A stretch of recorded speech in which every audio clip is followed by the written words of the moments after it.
Alright guys, it's 2014 and starting a new 52-week project. This one is for a Flickr group of 52 weeks of pics, and the first week is the letter K. So we have a little group over here, which is at work getting some K's for me. There's all the word for a service. There's K cutting out a K. Yeah, Everybody working out, K. cutting up the letters. As you can see here, we got K's. K's everywhere. Yeah. Cut So, a cookie. How do you have it? that's it. I'll come back and Let's show go. you the setup later on. Okay, this is the first week of the 52-week project here. I have my camera set up. The girls did a great job cutting up the letters and stuff, so if you want to take a look over here, we have all the letters and everything all nicely cut up, and it's all set up for the picture now. Alright, so we have the camera set up.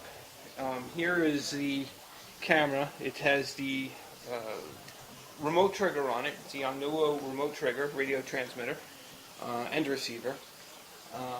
And that is attached to the umbrella with a flash on here.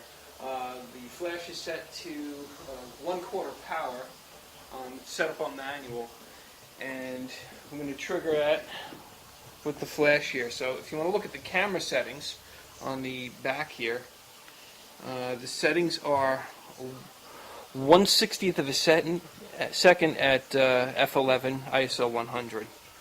Alright, so I'm going to take the shot. I've already pre-focused this and everything. And if you want to look on the back of the camera here, once the shot, I'm going to take one more here. And there we go. I think everything is in focus. We get the K is nicely in focus. And even though it's set at a high aperture, it's the angle that this is at, so we're getting a shallower depth of field. So that's it. We'll bring this into Photoshop, and we'll see how it works out from there. Alright, one thing I noticed about the picture here, if you want to come look at the back of the camera, up in this corner here, you'll see that there is no cutout letters, and there's a little bit missing over in here. So I'm just going to look and see what we have here. We can move some of these letters here, and I'll put them up in the back just to add some fill in there so it doesn't look like a big blank spot. But I want to vary the amount of letter sizes here. I think that might be alright. I'll move this little one here too, up in the back. And then I need a couple. I'm going back and forth and looking at the camera here to see where I'm missing some. I see a little blue one there, and that K's in the picture, and the green K's in the picture, but this red one here is not, so I'll put that one in there as well. Okay, now I'm going to retake the picture, and like I said before, we're pre-focused on this. Stay on the back of the camera, and we'll take the shot. And it looks like filled in some of it. I could use maybe one more over in this corner here, maybe a small one, and I'll put that right. That's not a letter. I don't know where that came from. Put this little guy in there. That's a bigger one. I'll put this one in here. I think that one will work right there. Let's put that in there, and let's take another shot here and just take a look at it. And that didn't show up in the picture, so I put the K in the wrong spot. Let's see, try that right there. Alright, try this one more time.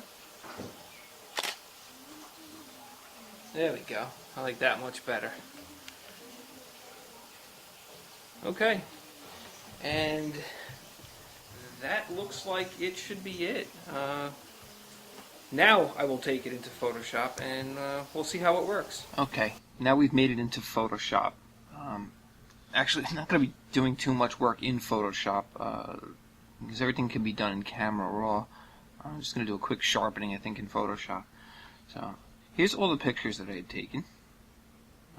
You see this one here had the white balance was off. They were all named Christmas because I had a bunch of stuff still on the card from Christmas time. So, alright, here's the 5-star one that I had marked, and I'm going to double click it and open it up in Camera Raw.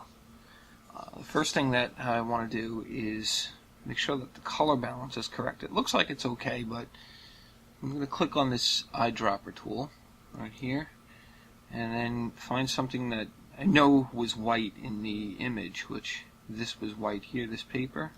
Just click it and you see it kind of went to a bluish color there. I'm going to try this one as well, and which is the same thing. It didn't change at all. The next step I want to do would be to adjust the brightness of it, or the exposure of it.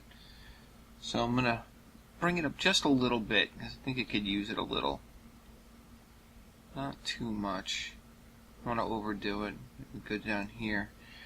And I'm going to bring these whites up because if you look over here at the RGB, it's not really white. It's more of a gray color. So it's a little above gray. So I'm going to bring up my highlights. I'm going to bring up the whites. Go pretty high with that too.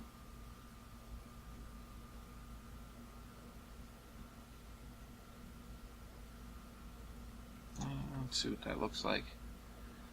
It's around 200, which is 255 would be pure white, but I don't want to go to pure white.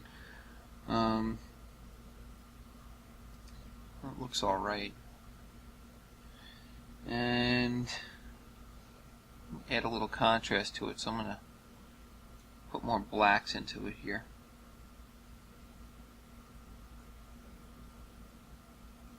Right around there should be good, minus 20 or so. And try and bring these colors up a little bit, but I don't want to bring like all the colors up because it oversaturated and it just look weird, because then you get all the browns and everything start to really jump out at you. So I'm just going to bring the vibrance up.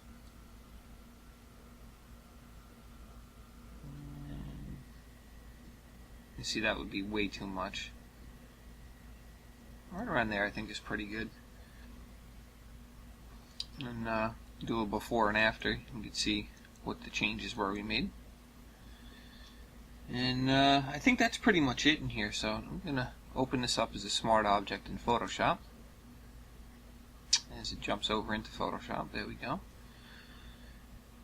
And like I said, it was pretty much straight out of camera. There's not much to do in here.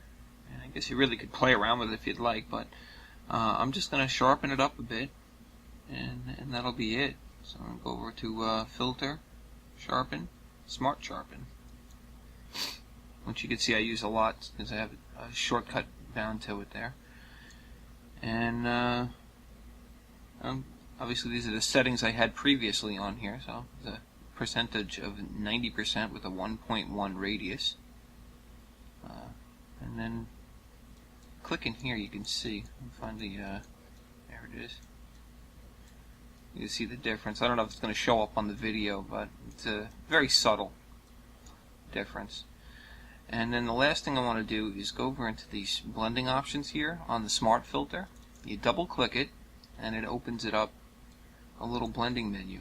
And I'm going to change the mode from normal to luminosity. So this way, all of the sharpening is affecting is the luminance levels, well, the brightness and darkness levels of the image, instead of altering the colors as well. And then I'm going to click OK. And that is it. I will be back again with the next video. I believe that one will be squares. So I will see you all later. Bye.